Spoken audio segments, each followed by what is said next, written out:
By the way, guys, I want you to focus on this stuff a little bit too, and it's a kind of a big circle. Look at the problem with PIV and PKI. The government's going forward with the cards and full bore to protect the infrastructure of the government. But the public doesn't want it because they think it's a national identity card. So how do you break that?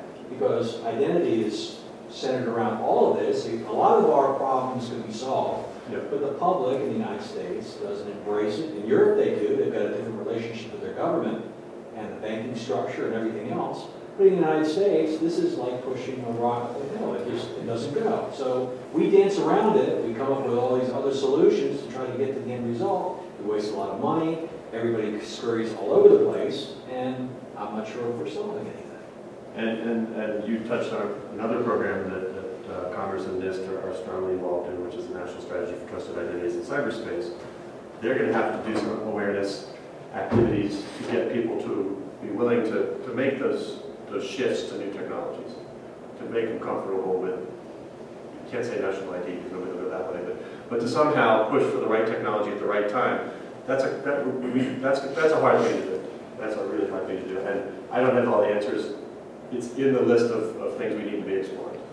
You say something which is probably a truth today, but you said no one will go with a national ID.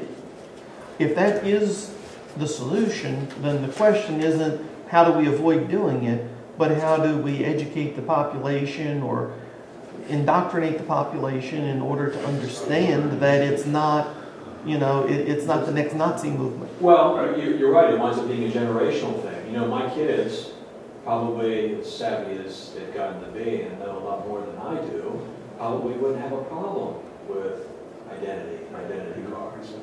However, my generation, most of us in this room that haven't used computers, my mother's 82 years old.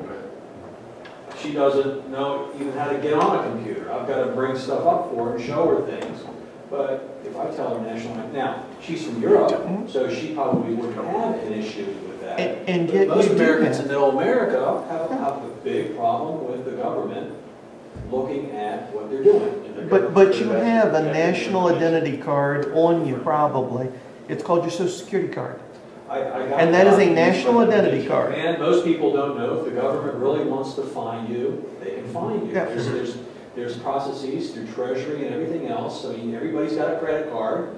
The authorities, if they want to find you, they can find you today because everybody is tied to electronics and IT.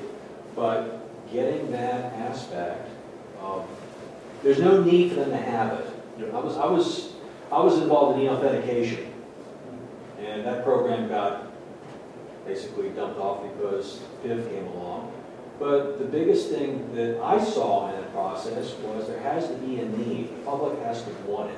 If the public doesn't want it, it's hard for the government to sell it onto the public. So when you look at these four component areas, cybersecurity awareness, we don't know what the public, what need and awareness is a different. We have to figure the balance out there. Do we do an ad council campaign? Do we come up with Smokey the Bear, or something that makes everybody understand they need to put on their seatbelt before they get in the car? Perhaps. How long did it take to get that seatbelt click thing happen every time you got in the car? Probably 25 years. I remember sitting in the back of the wagon when we go to McDonald's, and I'd be having my hamburger back there on that little tray that was above the tire. Which one did it sit and face backwards? So none of this is going to, some of these things won't happen fast, but when you get down to the training and the education stuff, how fast do you push to change around curriculum? What does that do to places that are struggling budget-wise at schools? How do you just suddenly say, if you do this, people will come to your schools and you'll create more jobs? We have to justify every time. There's got to be a business case for each one of these things. For training within the federal government, for training within small business as an industry, what do you say is a standard for there? And then for saying there's professionalization and certifications to normalize those in some interesting way that matters, these are going to be all really tricky things to push on. I throw that out there, and I appreciate that you guys recognize that right away, so that hopefully you'll be a little patient as we get forward on this.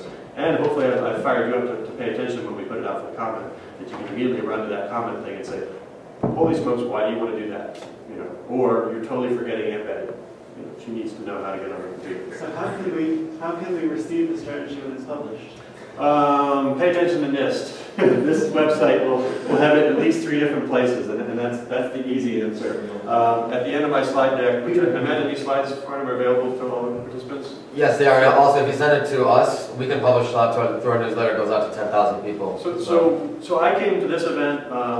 Peter Newfarnham had said, you know, you should check out a GTRA event, and I wanted to come. And I was going to do this as a little roundtable. It became a little bigger now. I'm happy to be doing this.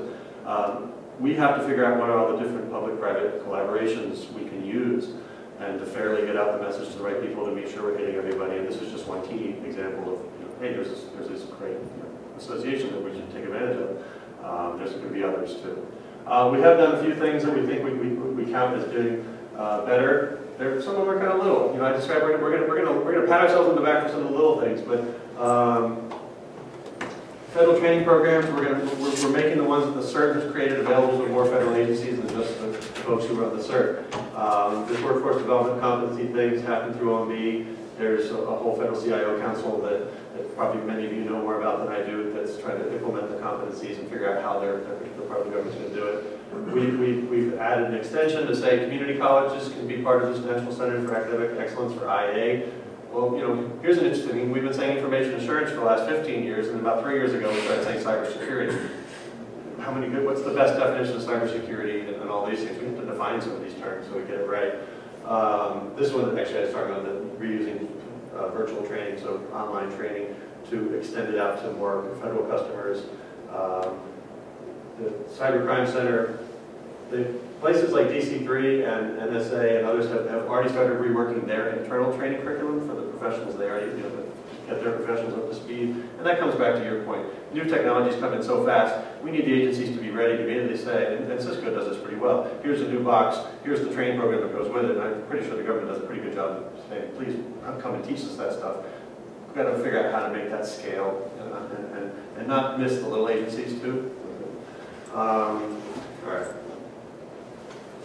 Bottom line I want you to see here is the digital nation. We would like to end up with more researchers, cybersecurity professionals. We've already decided how hard it's going to be to define what a cybersecurity professional looks like. I'd like to think I'm one, but I probably stand in front of a committee that say, no, just because you went to Georgia Tech and George Washington doesn't mean squat. Cybersecurity capable workforce. Does that mean you want people who don't click on links that end up in their junk mail folders, so the RSA problem? You want, where is that cybersecurity capable workforce? Is it for the whole country? It is. And then cybersecurity aware citizens. All these different things, whether it's colleges, high schools, down here in the schools, how do we think we can create a pipeline to make this happen? 5 minutes left. Cool. So last year we had the first annual NIST workshop. This year, the next one is being scheduled right now. It'll be likely in September. We're aiming at a downtown hotel in DC, maybe Crystal City. I apologize to those who don't like coming to DC, but that's where we're doing this next workshop. Eventually we'll try to get west or south.